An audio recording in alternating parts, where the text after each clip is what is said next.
Hello everybody, welcome back to Green Cover Initiative, introducing you to the beautiful world of plants around you. Yellowing leaves, one of the top concerns for gardeners. Today, let us look at the top 6 reasons your plant leaves could be yellowing. Number 1, is the plant new to your garden? Did you move the plant recently or repot it? Plants go through some stress when the soil or growing conditions change. Give it some time to get used to your garden and location. Now, if your plant has been with you for more than 6 months, here are a few things you should check.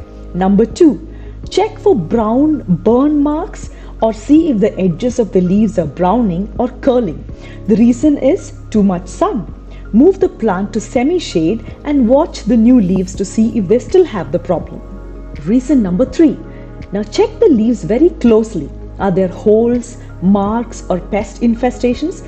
It could possibly be underneath the leaves. Remove the pests by spraying water with force or with a toothbrush.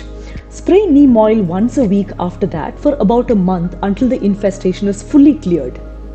Is your plant drooping? There could be 2 reasons for this, underwatering or overwatering. Now how do you check these? That brings us to point number 4, underwatering.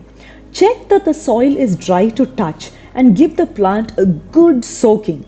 If the plant revives and stands upright and looks visibly better in 2 to 3 hours, the problem is underwatering. Increase the watering frequency. Problem number 5, overwatering or waterlogging. Check that the soil is dry to touch and water the plant really well. If the plant is still drooping and looking unhealthy, or if the water is still staying in the pot after about 10 to 15 minutes, the problem is overwatering or waterlogging. You have to decrease the watering frequency, check the drain holes of the pot and make sure the water is draining well. After all this, there's one more crucial thing that can cause yellowing of leaves, and that brings us to point 6, nutrition deficiency. The best fertilizer for immediate effect is organic NPK mixture, also called the 20-20-20, because it contains nitrogen, phosphorus and potassium, which are important for the leaves, roots and for flowering.